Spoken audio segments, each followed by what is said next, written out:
Bonjour, je m'appelle Jean-Louis Lezonne, je suis responsable telco et cloud pour la région Western Europe qui comprend la Belgique, la Suisse, le Luxembourg et la France. Je vais passer les 3 prochaines minutes à vous parler du partenariat que nous avons engagé avec la société CloudWatt il y a à peu près 10 mois. Un partenariat qui a commencé avec la cellule de recherche et développement et qui a porté sur une ambition commune, celle de mettre en œuvre une véritable stratégie de Big Data as a Service. Cette collaboration, c'est d'abord une histoire d'homme, avec des gens comme Faisal Boujema, comme Jean-Pierre Hoang, comme Daniel Pailly et d'autres personnes de cette société. Et l'objectif a été relativement simple, elle a été de conjuguer finalement nos talents technologiques. Intel, bon, vous connaissez Intel certainement, leader mondial des microprocesseurs, 100 000 personnes, à peu près 50 milliards de dollars de chiffre d'affaires. Je ne m'étendrai pas sur ces chiffres. Et puis CloudWatt, cloud souverain, fondé par 3 sociétés, la Caisse des dépôts, Thales et Orange. Alors, l'objet de cette collaboration, en quelques mots, c'est de porter la distribution Hadoop Intel, la distribution donc Big Data d'Intel, sur l'infrastructure logicielle de CloudWatt.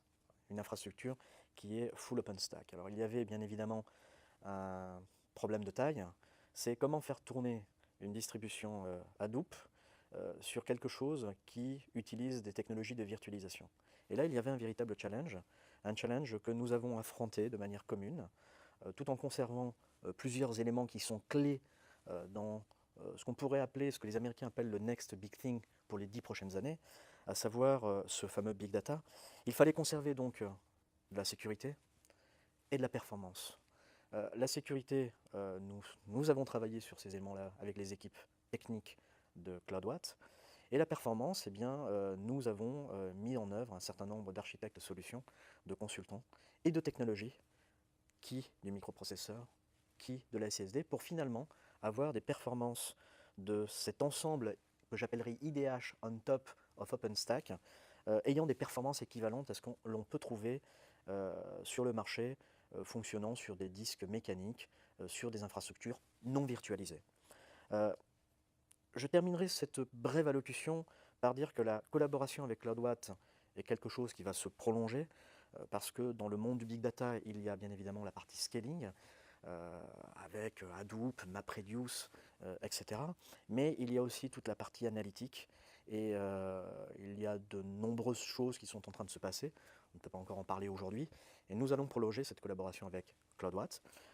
Mais pour l'instant, ce que je vous propose, c'est peut-être d'entrer un peu plus dans le détail de la solution technique que l'on peut appeler IDH on top of OpenStack avec Jean-Pierre Hoang. Merci.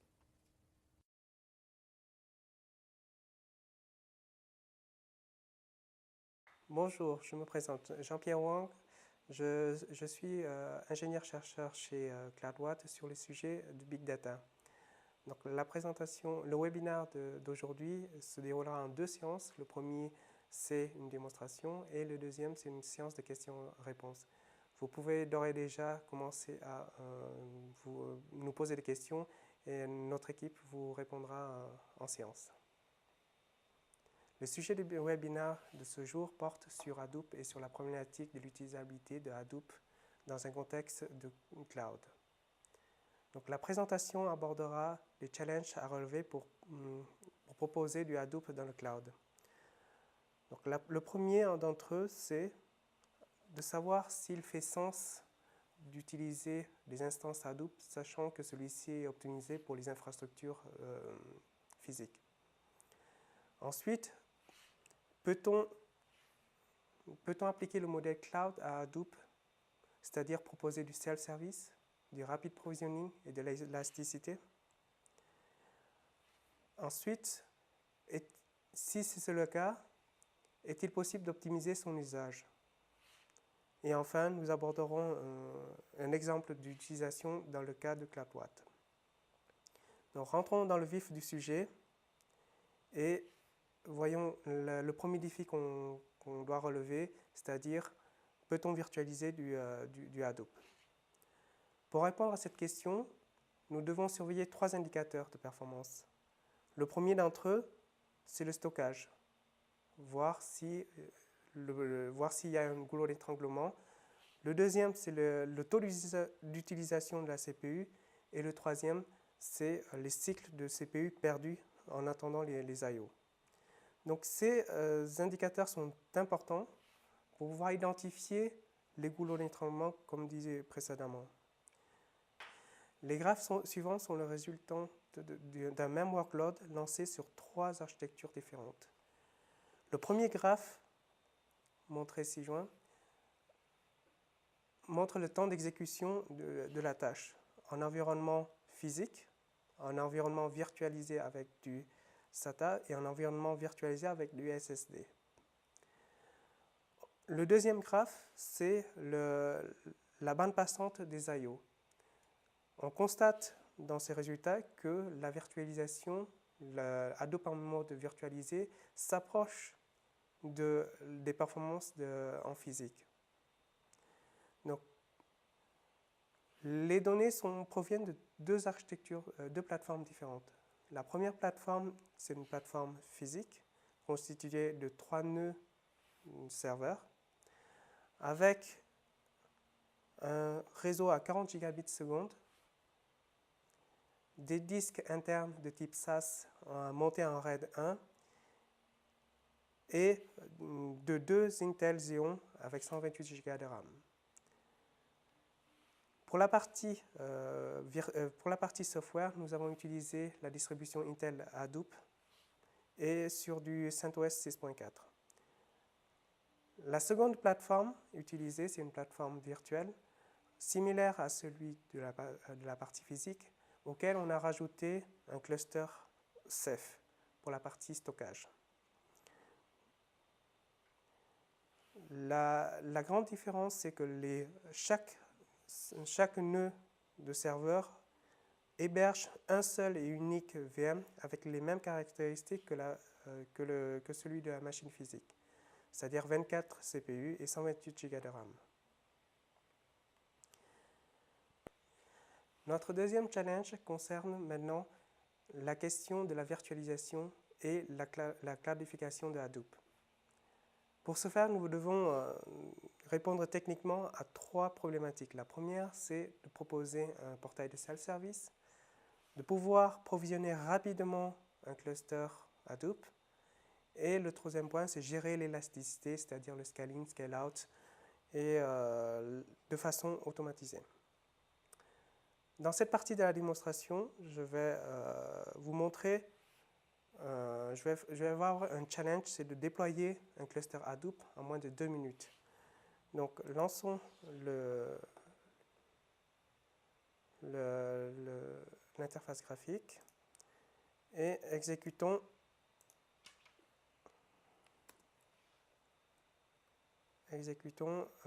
la création d'un cluster Hadoop composé de 4 nœuds, un nœud master et 3 nœuds d'exécution. Donc on va le nommer CloudWatt par exemple, avec les paramètres par défaut. Pendant que ça tourne, je vais vous expliquer les architectures mises en place pour pouvoir atteindre cette performance. Donc, 2 fonctionnalités essentielles sont nécessaires. Le premier, c'est la gestion de la partie virtuelle, qui est assurée par OpenStack Havana. La seconde partie, c'est la gestion du cluster Hadoop, assurée par OpenStack Savannah aussi. Donc, il ne faut pas confondre Havana et Savannah. L'architecture de OpenStack Havana est une architecture composée en 3 composants. Le contrôleur node, qui assure toute la partie virtualisation des images OS, des volumes disques et du réseau. Pour la partie stockage, nous utilisons Ceph, le cluster Ceph, précédemment mentionné. Ensuite, la virtualisation du réseau est assurée par Neutron et OpenVSwitch et NetFilter sur le noyau 3.0. Quant à la partie virtualisation du compute, elle est assurée par KVM version 1.6. Donc, la deuxième fonctionnalité, c'est la gestion du cluster Hadoop. Cette fonctionnalité est assurée par Savanna, développée par Mirantis, qui gère tous les aspects provisioning du cluster Hadoop, de sa configuration et de son lancement. Donc, comme vous le constatez sur le schéma, sur la capture, le cluster est en cours de lancement. Il a été créé, les instances ont été créées, la configuration a été effectuée. Maintenant, vous voyez, en moins de 2 minutes, le cluster a été lancé avec tous les paramètres nécessaires, avec les 5 nœuds précédemment définis. La présentation se focalisera sur un des composants de toutes les features du multi-tenancy, à savoir la gestion de la capacité. Toutes ces fonctionnalités ont été bâties sur du Intel. La gestion des ressources de capacité est un mécanisme qui est présent dans Hadoop sous le nom de capacity scheduler. Cette capacity scheduler garantit des ressources minimum et un burst potentiel lorsque le cluster est sous-utilisé. Donc, lançons la démonstration sur cette partie-là. Donc, comme vous pouvez le constater, on a construit deux files d'attente. Le premier fil d'attente a une capacité de 25% de la capacité totale du cluster avec un burst de 75%. La deuxième file d'attente a une capacité de 50% de la capacité totale avec un burst de 100% de la capacité. Donc, maintenant qu'on a effectué ces nœuds-là, donc lançons le monitoring des task maps et exécutons un jobs par le biais d'un premier client.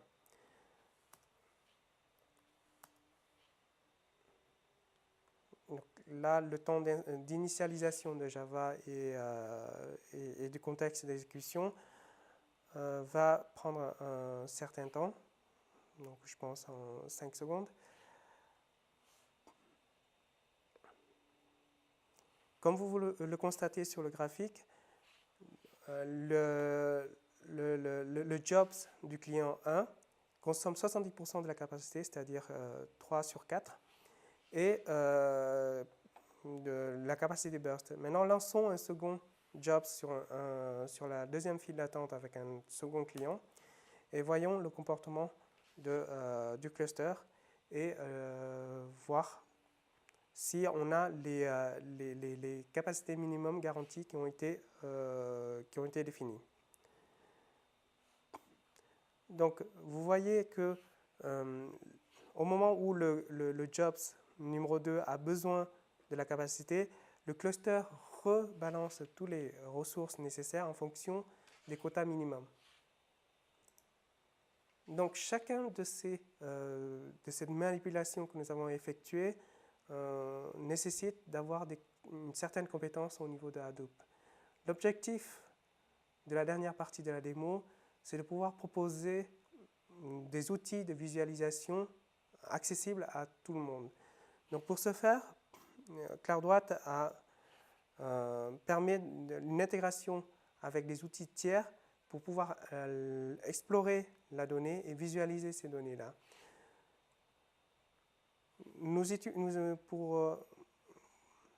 Pour la démonstration, nous utilisons un outil produit par Pentao.